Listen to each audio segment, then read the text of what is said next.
स्वागत है आपका समय राजस्थान के इस खास कार्यक्रम हमारे मेहमान में। मैं हूं अजय शर्मा और आज हम अपने दर्शकों को रूबरू करा रहे हैं राजस्थान धरोहर संरक्षण प्रोन्नति प्राधिकरण के अध्यक्ष ओंकार सिंह लखावत साहब से। नमस्कार। नमस्कार साहब। हम अपने दर्शकों को बता दें कि लखावत साहब बीजेपी के 2 बार सेक्रेटरी रह चुके हैं, 2 बार जनरल सेक्रेटरी रहे हैं और 6 बार उपाध्यक्ष रहे हैं। और यही नहीं, वे राज्यसभा से सांसद भी रह चुके हैं। एक लंबा राजनीतिक सफर तय करने के बाद आज इस पद पर आसीन हैं। लखावत साहब, शुरुआती सवाल आपसे ही करते हैं कि आपकी पैदाइश कहाँ से है और कितने पायदान पार करते करते आप इस पड़ाव तक पहुंचे? मेरा तो एक बहुत सामान्य परिवार से मैं आता हूं और मेरा जो जन्म है और मेरा गांव है वो नागौर जिले का एक छोटा सा टहला गांव है।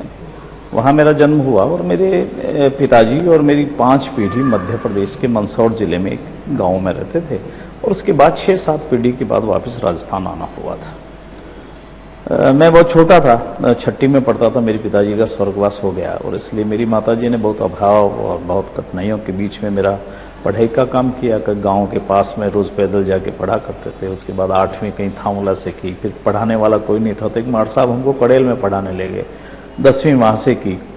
फिर उसके बाद मेरा ग्रेजुएशन डीडवाना से हुआ और फिर वकालत की पढ़ाई अजमेर से मैंने पूरी की और 71 में अजमेर में वकालत प्रारंभ की। तो कुल मिलाकर एक सामान्य घर से निकल करके आए और आने के बाद में अपनी वकालत प्रारंभ की और वकालत के बाद मुझे सब प्रकार का समाज का सहयोग भी मिला और न्यायालय में वकालत करते समय यश भी मिला और परिणाम भी मिला। और उसके बाद में राजनीतिक क्षेत्र में पहले हिंदुस्तान समाचार में काम किया करता था। अच्छा, पत्रकारिता में? हाँ, मैं हिंदुस्तान समाचार में 68 से लेकर 86 तक कार्य देखता रहा। फिर मुझे राजनीतिक क्षेत्र में काम करने के लिए कहा गया वैचारिक संगठनों के द्वारा और फिर जनता पार्टी का शासन था उस समय, जो जनता पार्टी बनी उसमें कुछ काम करने का मौका मिला और मुझे 77 के विधानसभा के चुनाव में अजमेर जिले में संचालन करने का एक मेरी 27-28 साल की उम्र में मुझे अवसर मिला था। उसके बाद मैं 80 में जब भारतीय जनता पार्टी बनी तो उसमें मुझे पहली बार मेरे शहर जिले का महामंत्री का दायित्व सौंपा गया पार्टी के गठन के साथ ही। उसके बाद देहात में अध्यक्ष रहा, फिर प्रदेश की टीम में आ गया और 1988 से लेकर के लगातार अभी इसी वर्ष तक लगातार पार्टी में प्रदेश के मंत्री के नाते, महामंत्री के नाते, उपाध्यक्ष के नाते दायित्व मिला। बीच में भैरव सिंह जी मुख्यमंत्री थे तो मुझे अजमेर नगर सुधार न्यास में अध्यक्ष का दायित्व निभाने का 3 वर्ष का एक अवसर मिला।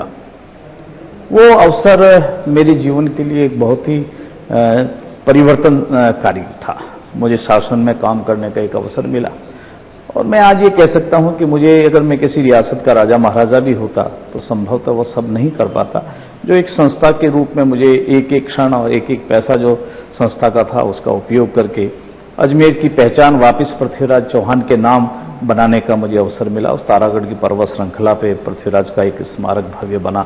तारागढ़ को हमने 1400 साल के इतिहास में पहली बार सड़क से जोड़ने का काम किया। आजादी के बाद सबसे ऊंचाई की सड़क बनाई। पर एक मन में संकल्प लिया था कि हमें कुछ नहीं चाहिए, पर जिन्होंने देश के लिए सब कुछ किया उनके लिए कुछ होना चाहिए। तो इसलिए विदेशी हमलावरों ने जो भारत के ऊपर हमले किए और उनका प्रतिकार जिन योद्धाओं ने किया उनके स्मारक बनाने का एक संकल्प लिया था। और वो अवसर मुझे, जब मैं यूआईटी में था तब मुझे उसका अवसर मिला। और फिर मैं 712 में जब हिंदुस्तान पर हमला मोहम्मद बिन कासिम ने किया और उसका मुकाबला सिंध के राजा महाराजा दाहिर सेन ने किया तो अजमेर में उसका एक भव्य स्मारक बनाने का तब मुझे अवसर मिला। उसके बाद पार्टी ने मेरा जब कार्यकाल पूरा हुआ यूआईटी में चेयरमैन के नाते तो मुझे राज्यसभा में सांसद बना करके भेजा। उसके जब मेरा जितना समय था पर प्रतिदिन मेरा औसत 3.5 सवाल मैंने पूछे। मेरा ये प्रयास था कि कोई दिन ऐसा नहीं था कि जिस दिन संसद में राजस्थान, अजमेर और देश के त्वरित जो समस्याएं थी, चाहे घुसपैठ का मामला हो, चाहे देश की सीमा से जुड़ा हुआ विषय हो, चाहे आधारभूत ढांचे से विकास का विषय हो, चाहे हमारी अस्मिता से जुड़े हुए विषय हो, चाहे राजस्थानी भाषा से जुड़ा हुआ विषय हो और चाहे गाय से जुड़ा हुआ विषय हो सकता है, चाहे हमारे तीर्थों का जुड़ा हुआ विषय, उन सारे विषय को हम बराबर समयबद्ध रूप से उसको प्रस्तुत करने का एक काम किया था। उसके बाद राजस्थान में फिर मुझे प्रदेश के महामंत्री का दायित्व में निभाता रहा और उसके बाद फिर प्रदेश में मुझे उपाध्यक्ष का दायित्व मिला। पहले मैं रामदास जी के साथ कुछ काम करने का मुझे अवसर मिला, उसके बाद गुलाब जी के साथ काम किया, ललित जी के साथ काम का मिला, रघुवीर सिंह जी का काम मिला, वसुंधरा जी के साथ भी मुझे काम करने का अवसर मिला। और वो जब पहली बार अध्यक्ष होकर के आई तब भी मैं उपाध्यक्ष था, और अभी जब वो अध्यक्ष थी तब भी उनके साथ उपाध्यक्ष के नाते दायित्व निभाने का अवसर मिला। तो कुल मिलाकर के जो भी अध्यक्ष रहे उनके साथ काम करने का एक अवसर मिला, और एक पार्टी की रीति नीति के अनुसार जो काम कर सकते हैं उसके कारण मन में ये संतोष है कि एक विचार को लेकर काम करने का अवसर मिला। तो मुझे भी जब अवसर दिया उन्होंने सरकार में काम करने का, वसुंधरा जी ने पिछली बार जब आप मेरे लिए कहा क्या काम करना है अपने को इतिहास और दृष्टि से, तो उन्होंने मुझे कुछ ढांचा बना के नहीं दिया, मुझे कहा कि आप बनाइए जो आप जैसा राजस्थान के अंदर ये काम खड़ा करना चाहते हैं। तो अध्यक्ष की नियुक्ति तो पहले की, और उसके बाद हमने उसको राजस्थान की जो धरोहर है, यहाँ के सूर्य है, वीर है, यहाँ की गौरव गाथा है, यहाँ की भक्ति है, शक्ति है, उसको आम जन के बीच में कैसे प्रस्तुत किया जाए उस दिशा में काम करने का मुझे एक अवसर मिला था। यहाँ हम रुकेंगे एक छोटे से ब्रेक के लिए, जाइएगा नहीं, बातों का सिलसिला रहेगा जारी। हम हाजिर होते हैं एक छोटे से ब्रेक के बाद।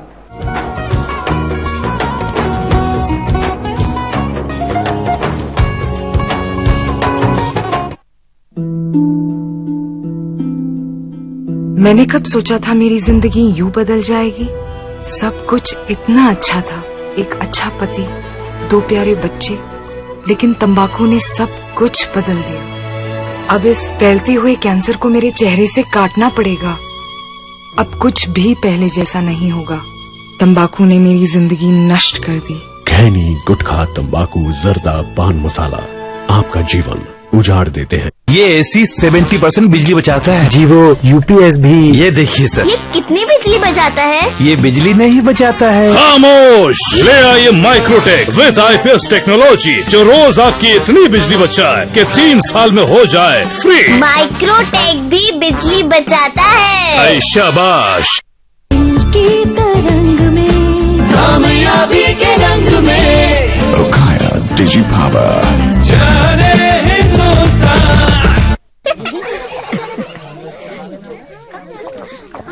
नीचे। काकी, घर में शौचालय कहाँ है? बहू को घर में कहाँ, खुले में ही जाना पड़ेगा। फिर तो तुम घूंघट भी खोल ही दो। एक तरफ तो आपको बहू का घूंघट भी सरकाना गवारा नहीं, और दूसरी तरफ उसे खुले में। इस तरह तो हमने कभी सोचा ही नहीं था। तो अब सोचो, घर में शौचालय बनवाओ और इस्तेमाल करो। स्वच्छ भारत मिशन, एक कदम स्वच्छता की ओर। जहाँ सोच वहाँ शौचालय।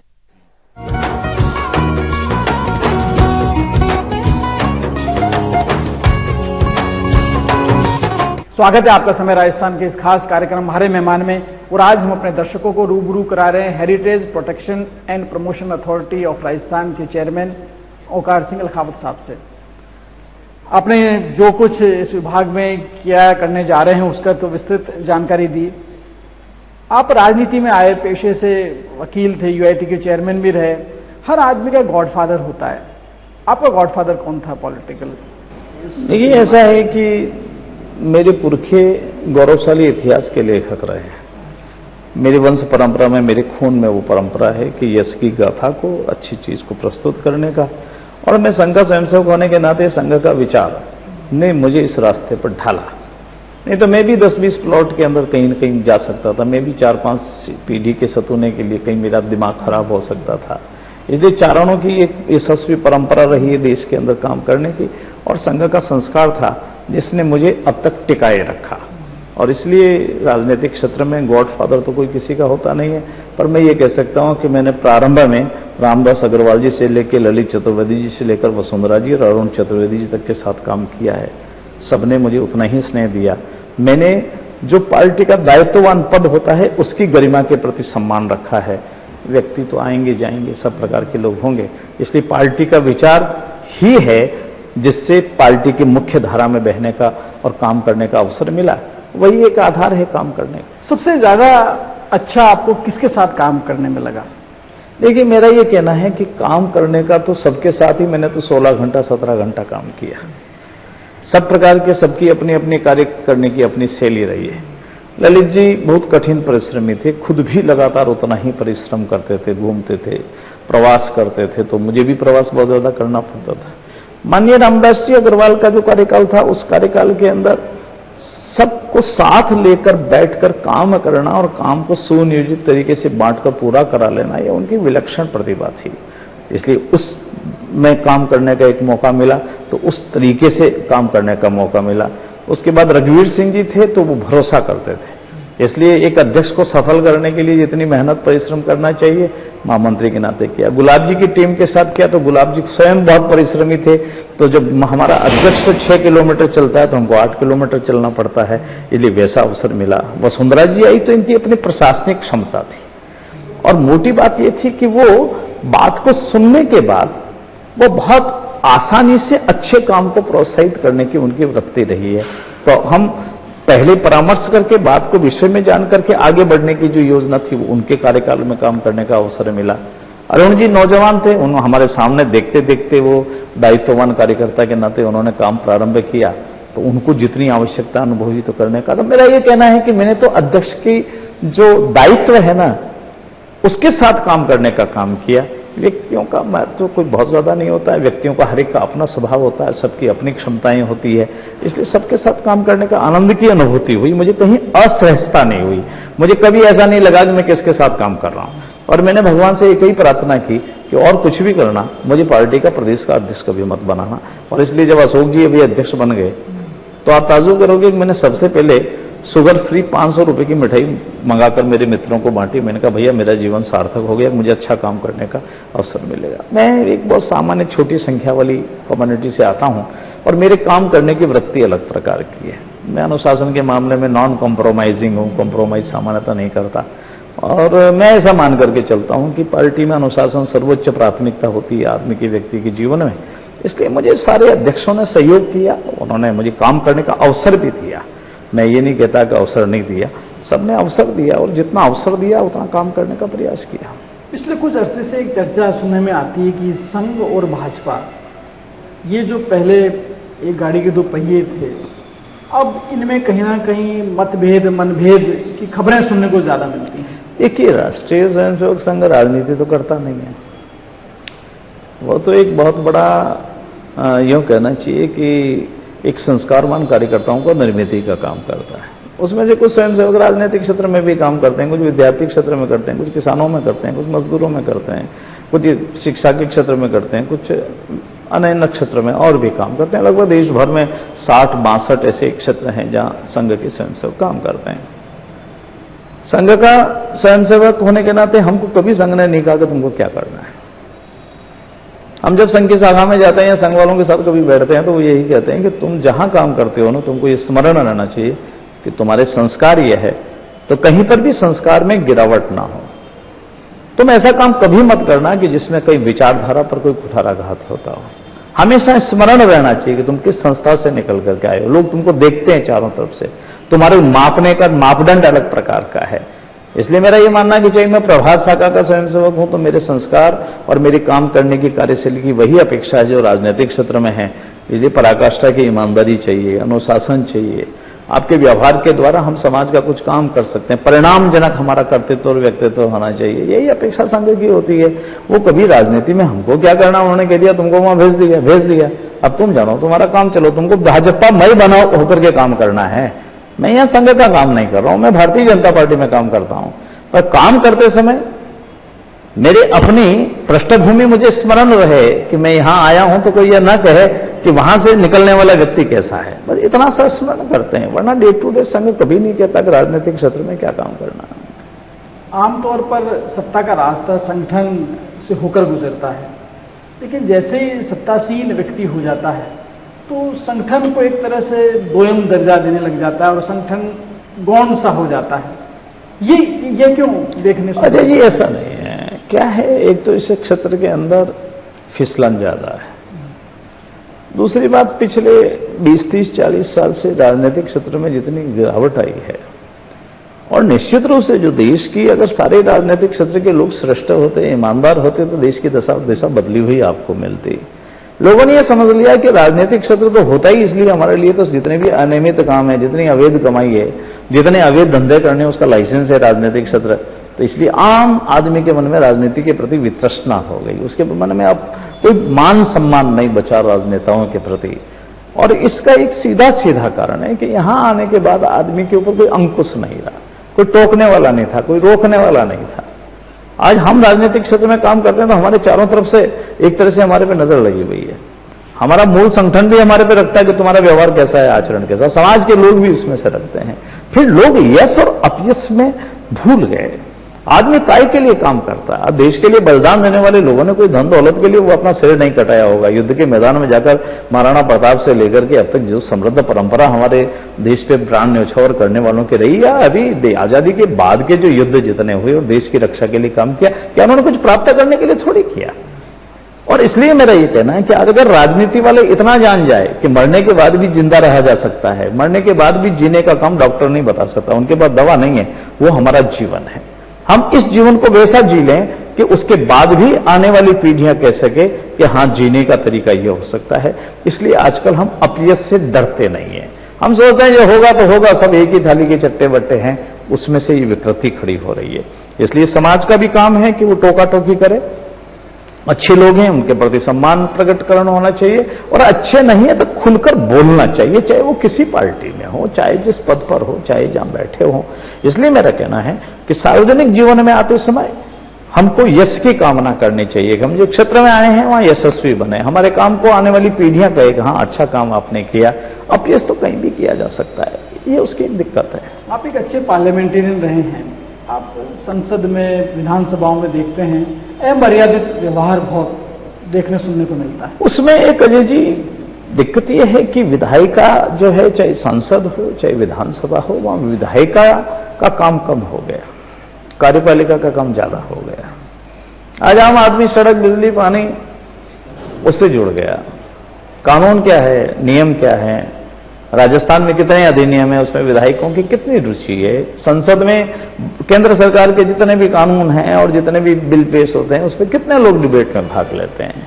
और इसलिए मैंने आपसे कहा ना कि एक फाइनेंस बिल को छोड़कर जो बजट होता है, उसके अलावा अब समय आ गया है कि कार्यपालिका और विधायिका को इस दिशा में सोचना चाहिए कि हमारा जो विधायिका है वह कार्यपालिका का काम ना करे, उसको विधायिका का ही काम करना चाहिए। भाई, किस कानून के अंदर कमी है जिसके कारण आप गुड्स डिलीवर नहीं कर पा रहे हैं, जनता का कल्याण नहीं हो पा रहा। आज आजादी के 67 साल बाद भी हिंदुस्तान में गरीबी की रेखा से जीने वाले लोगों की संख्या बहुत लंबी हो गई। आज भी भूखमरी जैसी स्थिति है। आज हम पीने का शुद्ध पानी देने की स्थिति में नहीं है।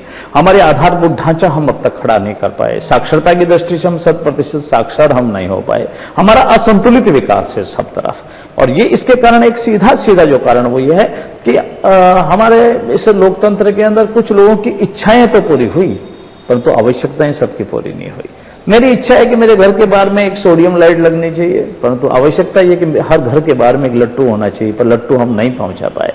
राजनीति वालों के घर की इच्छा होती है, प्रभावशाली लोगों की, उनके घर के बाहर सीमेंटेड रोड होनी चाहिए, परंतु हमारे यहां किसी भी रास्ते पर खड्डा ना हो, ये सबकी आवश्यकता वो पूरी नहीं होती है। हमारे यहां फिल्टर्ड पानी आता है, 24 घंटे पानी आता है, और पीने के पानी की पाइपलाइन को हमारे खेत में डालकर खेती भी कर लेते हैं, परंतु आज भी हिंदुस्तान की बहुत बड़ी जनसंख्या ऐसी है जिसको शुद्ध पीने का पानी उपलब्ध नहीं होता, प्रोटीन नहीं मिलता। मेल न्यूट्रिशन के कारण से या कुपोषण के कारण यदि कहीं मौत होती हो, और जहां कहीं साक्षरता के कारण आज हमको परेशानियां आती जा रही हो, तो इसलिए मैंने कहा कि एक बहुत लंबा रास्ता हमको तय करना पड़ेगा, और ये विधायिका को तय करना पड़ेगा कि यदि उनको अपनी मर्यादा को बचा के रखना होगा, यदि वो विधायक कहलाना चाहते हैं या सांसद कहलाना चाहते हैं, तो उनकी संसदीय संस्थाओं के अंदर उनकी रुचि बढ़नी चाहिए। बहुत अच्छा आपने एक सवाल उठाया कि अफसर राजनीति करने लग गए और राजनेता अफसरी करने लग गए, और यही एक द्वंद्व का बहुत बड़ा कारण है। हम हाजिर होते हैं एक छोटे से ब्रेक के बाद।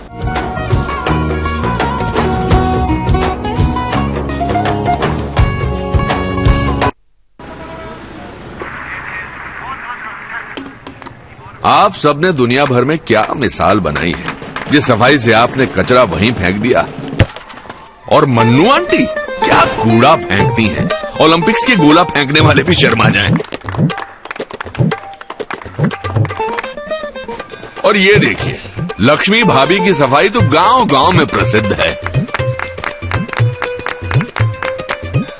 हमारे सुखिया भैया मन की करते, जहां सोचा वहीं शौच कर दिया।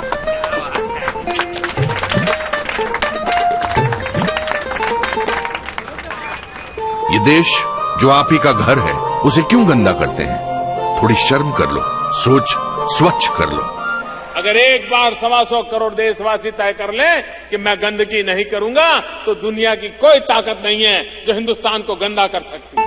स्वच्छ भारत, एक कदम स्वच्छता। केश किंग आयुर्वेदिक तेल जो बना है 16 खास आयुर्वेदिक तत्वों से, रखे मेरे बालों का ख्याल और बाल रहे लंबे, काले और घने। Kesh King, the king of hair oil. देख देख देख दर्शन, अरे अरे अरे दर्शन, ओए ओए ओए दर्शन। जल्दी मचाकर, ट्रैफिक रूल को न मानकर और हेलमेट न पहनकर आप स्टाइल नहीं देते हैं, बल्कि खतरा उठाते हैं और कई बार इसकी कीमत भी चुकाते हैं। बाइक यातायात के लिए है, स्टंट के लिए इसका इस्तेमाल भारी पड़ सकता है। दो पहिया के हैं दो नियम, सावधानी और संयम। सड़क परिवहन और राजमार्ग मंत्रालय द्वारा जनहित में जारी।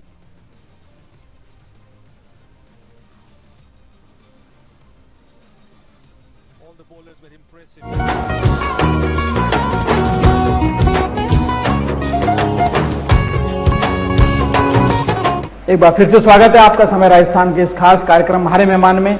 आज हम अपने दर्शकों को रूबरू करा रहे हैं राजस्थान धरोहर संरक्षण और प्रोन्नति प्राधिकरण के अध्यक्ष ओंकार सिंह लखावत साहब से। लखावत साहब, आपका बहुत से ऐसे फील्ड हैं जिसमें लंबा अनुभव रहा है। एक पिछले कुछ अरसे से एक चीज देखने सुनने को, कुप्रचार भी कहा जा सकता है कि केंद्रीय नेतृत्व और प्रदेश नेतृत्व के बीच कहीं ना कहीं दूरी है, खींचतान है। कहां तक ये बात सच है? देखो भैया, होता क्या है कि जो हताश निराश लोग होते हैं ना, वो बने रहने के लिए इस तरह की बातें करते हैं। अपने कर्म के द्वारा, अपनी निष्ठा के द्वारा, विचारधारा के प्रति अपनी पूरी के पूरे समर्पण के द्वारा अपना स्थान नहीं बनाना चाहते, वो शॉर्टकट आना चाहते हैं ना। और वो इस तरह की बात, जब कोई चीज प्राप्त नहीं होती है, किसी लक्ष्य को प्राप्त नहीं कर पाते हैं, तो अपने जो साथी समर्थक लोग होते हैं उनको ये तो कह नहीं सकते कि वो मैं प्राप्त नहीं कर पा रहा हूं, मेरे में 4 अवगुण रह गए, मेरे में एक कमी रह गई। परंतु वो इस तरह की बातें करते हैं कि आप चिंता मत करो, कल मैं आ रहा हूं, परसों ये होने वाला है। आशा है, आशा पे सारे लोग जिंदा रहते हैं। और इसलिए आपने देखा होगा कि ये देश में बहुत सारे ऐसे लोग होते हैं कि हमारे यहाँ गुलाब के फूल पे कांटे होते हैं ना, उस पे भी भंवरा मंडराता रहता है कि कभी न कभी तो इसके ऊपर कुछ न कुछ आएगा, करेगा। और ये मधुमक्खी का छत्ता नजर आता है लोगों को इस प्रकार की बातें करते समय, पर इसमें कोई किसी प्रकार की सत्यता नहीं है। और आपने अभी मंत्रिमंडल के विस्तार में देखा होगा कि लोगों की ये भ्रम दूर हो जाना चाहिए था। मुख्यमंत्री जी का विशेषाधिकार होता है मंत्रिमंडल को बनाना, उन्होंने इस सारे काम को बड़ी कुशलता के साथ अभी पूरा किया है। और 160 के आसपास अभी हमारे विधायक हैं, कुछ हमारे समर्थित लोग हैं, ऐसे करके 165-70 के आसपास हमारे समर्थित विधायक हैं। और वसुंधरा जी के नेतृत्व, करिश्माई नेतृत्व है, इसको इनकार नहीं कर सकते। उनमें कार्य करने की बहुत कुशल क्षमता है, इसकी कोई परेशानी का विषय नहीं है। और मैं ये कह सकता हूं कि सब लोग मिलकर बैठकर सारे लोग काम कर रहे हैं। ये कहने वाले लोग सामने नहीं आते, दिक्कत इतनी सी है। अगर इतनी ही बात है तो आओ, जरा मीडिया के सामने आओ, अच्छा सा अपना इंटरव्यू दो, कहीं माइक लेके भाषण दीजिए, किसी सभा में बोलिए तो समझ में आ गया। वो इस तरह की बातें कहने वाले लोग की मान मर्यादा तो उसी समय खत्म हो जाती है जब वो चुपके से कहते हैं, ऑफ द रिकॉर्ड कहते हैं। मेरा कहना है कि इन बातों में कोई भी आधार नहीं है। बाकायदा केंद्र और राजस्थान की दोनों सरकारें मिलकर के राजस्थान का विकास और देश के विकास की योजनाओं में काम करेंगे, उसका परिणाम भी आएगा, निश्चित रूप से मैं आपको कह सकता हूं। गवर्नेंस की जैसी अपेक्षा थी, अभी लगभग 10 महीने का शासन आपकी पार्टी का हो चुका है, वो इम्पैक्ट, वो फील अब तक नजर नहीं आ रहा। अजय जी, उसके 2-3 प्रमुख कारण हैं। एक कारण तो क्या है कि गई सरकार जो गई, वह जाते जाते पिछले 8-10 महीने में वित्तीय कुप्रबंधन शायद हिंदुस्तान की किसी राज्य सरकार का ऐसा नहीं रहा होगा जो वित्तीय कुप्रबंधन करके चले गए। बिना वित्तीय प्रावधानों के, बिना वित्तीय उपलब्धता के उन्होंने इतना पैसा बांट दिया या इतना कमिटमेंट कर लिया जिसको कोई भी सरकार आकर के डिसऑन करने की स्थिति में नहीं होती, क्योंकि सरकार का कमिटमेंट होता चाहे कोई भी सरकार हो। अब उस सबको पटरी पर लाने के लिए होना तो ये चाहिए था, ईमानदारी की बात है, कहना चाहिए था कि ये तनख्वाह के पैसे भी छोड़ करके नहीं गए। ये कहना चाहिए था कि इतना संस्थाएं खोलकर चले गए, इतने कॉलेज और स्कूलों की घोषणा कर गए जिसके लिए बजट में प्रावधान नहीं था, जिसमें प्लान में पैसा नहीं था, ये सब कुछ करके चले गए।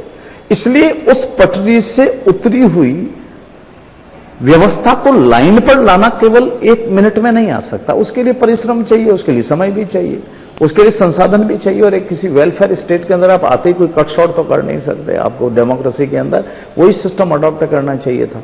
इसलिए उसको पटरी पर लाने का जो काम हुआ उसमें समय लगा। एक काम हुआ कि विधानसभा का चुनाव, उसके बाद लोकसभा का चुनाव आ गया, केंद्र का बजट आया, उसके महीने पर बाद ही ये बाकी काम शुरू हो गया। फिर 3 संभाग में जाकर के आई, शायद हिंदुस्तान में पहली गवर्नमेंट होगी जो 97% ग्राम पंचायत हेडक्वार्टर के ऊपर मुख्यमंत्री से लेकर और प्रमुख शासन सचिव से लेकर मंत्रिमंडल के सदस्य जाकर के आए जनता के पास। हमारे विरोधी पार्टी के लोगों ने उसकी भी आलोचना की। आम जनता को जाकर यदि सरकार सुन रही है तुम्हारी मूलभूत समस्याएं क्या है, वो समस्याएं कोई बीजेपी की क्रिएटेड तो नहीं दी। आजाद हिंदुस्तान के बाद में चाहे पीने के पानी का अभाव हो, चाहे सड़क का हो, चाहे स्कूल में मास्टर नहीं हो, चाहे शिक्षा का गिरता हुआ स्तर हो, चाहे बिजली की अनुपलब्धता हो, चाहे गरीबी हो, चाहे कुपोषण की समस्या हो, ये जितनी बातें लोगों के सामने आई, कहीं वो बीजेपी की क्रिएटेड तो नहीं थी, वो जनता की अपेक्षा थी। और सरकार ने इन 3 संभाग केंद्रों पर जाने के बाद जो ये काम किया, और तब ये पता लगा कि हमको छलांग लगानी है अगर राजस्थान के अंदर, तो हमारे सामने प्रॉब्लम क्या है, उस समस्या का तो समाधान हमको करना पड़ेगा निश्चित रूप से। और इसलिए और एक जो हुआ वो, मैं इसको मुझे स्वीकार करने में कोई दिक्कत की बात नहीं है कि नौजवान लोगों ने हमको भरपूर सहयोग दिया था, समर्थन दिया था। उनके मन में एक आशा की जागृति हुई थी और हमने 15 लाख रोजगार देने की बात कही थी। पर जो जैसा लोक सेवा आयोग हमको मिला, कभी सुना आजाद राजस्थान के बाद में, आजादी के बाद में पहली बार किसी लोक सेवा आयोग के अध्यक्ष को इस्तीफा देके जाना पड़ा और जिसको एक एसओजी की इन्वेस्टिगेशन को, अनुसंधान को फेस करना पड़ रहा है। एक मेरिट लिस्ट में 30 के 30 लोग वो आ गए जो एक परिवार और कुनबे से जुड़े हुए थे। क्या हम उस व्यवस्था के अंदर भर्ती करने की स्थिति में थे क्या? एक के बाद एक परीक्षाएं, जितनी पिछली सरकार के अंदर परीक्षाएं हुई उनमें से 90% को या तो हाईकोर्ट ने स्टे कर दिया, या उन्होंने उसको निरस्त कर दिया, या उसको आगे बढ़ाने से रोक दिया। सरकार क्या करे? जब तक हम उस इंस्टीट्यूशन को, यह तो नहीं हो सकता कि हम ओम प्रकाश चौटाला जी की तरह सीधी भर्ती कर दें, एक लिस्ट बनाएं और अपॉइंटमेंट देकर यहां से रवाना कर दें, या कांग्रेस के जैसे विद्यार्थी मित्रों का साथ में इन्होंने कहा, हाई कोर्ट ने आकर के कह दिया कि आप इनको नियुक्ति नहीं देंगे, इनको पुनः नियुक्ति नहीं देंगे, और उसके खिलाफ अशोक जी गहलोत की सरकार सुप्रीम कोर्ट में चली गई, सुप्रीम कोर्ट के अंदर पिटीशन पेंडिंग की गई है। अब इनको रोजगार, वो सड़क पर जब प्रदर्शन करते हैं तो लगता है ये भाजपा के खिलाफ प्रदर्शन है, पर कौन बताए कि ये किनके किए हुए कर्म है जिनको हम भुगत रहे हैं। परंतु अब सबऑर्डिनेट सर्विसेज का एक बोर्ड बन गया है, पीएससी में भी जल्दी शायद कोई नियुक्तियां हो जाएगी, और उसके बाद नौजवान लोगों को एक रोजगार का रास्ता जो है वो खुलेगा। और सब तरफ अब आधारभूत ढांचा, चाहे 20,000 किलोमीटर की सड़कों की बात हो, चाहे ग्रामीण विकास की बात हो। और आप ताजुब करेंगे कि पहली बार जो हमारी 10वीं वाली विद्यालय थे उनमें से 4-4.5 विद्यालय सीनियर सेकेंडरी में कर्मरत हुए हैं। अब आप इसकी कल्पना कीजिए, मेरा एक छोटा सा गांव है, वहां 10वीं तक थी, पर आज मेरे गांव में भी 12वीं हो गई, विज्ञान होगी, तो मेरे गांव से निकलने वाला लड़का सीधा इंजीनियर बन सकेगा, मेरा लड़का सीधा पीएमटी की परीक्षा में बैठने की स्थिति में आएगा। सवाल, 163 सीट आपकी आई थी 200 में से, अब जो चुनाव हुआ 4 में से 3 सीट आपको गंवानी पड़ गई। देखिए, उसके 2 कारण हैं। एक बात मैं आपको कहना चाहता हूं कि नसीराबाद हम केवल एकमात्र गया विधानसभा की सीट हम जीते। पिछली बार 71 वोट से हम हार गए थे, उसके पहले एक बार 15 वोट से हारे, एक बार 300 वोट से हारे। वो परंपरागत कांग्रेस की सीट थी, बड़ी वैसी स्थिति थी। दूसरी बात यह थी कि सूरजगढ़ की सीट में हम पहली बार ही जीते थे। मतलब इस बात का विश्लेषण करना पड़ेगा कि जिन सीटों पे चुनाव था वो सीटें कभी भाजपा के पास रही है क्या? वो भाजपा के पास कभी नहीं रही। और निश्चित रूप से मैं ये कह सकता हूं कि उसकी जो भी कमियां रही हैं या हमको वोट क्यों नहीं मिले, उसका हमने विश्लेषण किया है। और निश्चित रूप से पूरी टीम संगठनात्मक रूप से और सरकार के लेवल पर हमने उसकी समीक्षा की है, और उसमें हम आगे कैसे बढ़ सकते हैं। हम हमारे प्रति यदि जनता के मन में कुछ वोट नहीं देने का कारण होगा तो हमने उसको दूर करने का प्रयास कर रहे हैं, और कुछ और करना चाहिए था तो हम उस दिशा में आगे बढ़ रही है, सरकार भी बढ़ रही है और संगठन भी बढ़ रहा है। बहुत बहुत धन्यवाद लखावत साहब आपके इस साफ गोई के लिए। तो ये थे वकार सिंह लखावत साहब, जिन्होंने साफ तौर पर कहा कि हम हार की समीक्षा कर चुके हैं और आने वाले समय में राजस्थान के प्रदेशवासियों को एक सुखद अनुभूति का एहसास होगा। आज के कार्यक्रम में बस इतना ही। अगले सप्ताह हम फिर हाजिर होंगे एक नए मेहमान के साथ। तब तक के लिए अजय शर्मा को दीजिए इजाजत।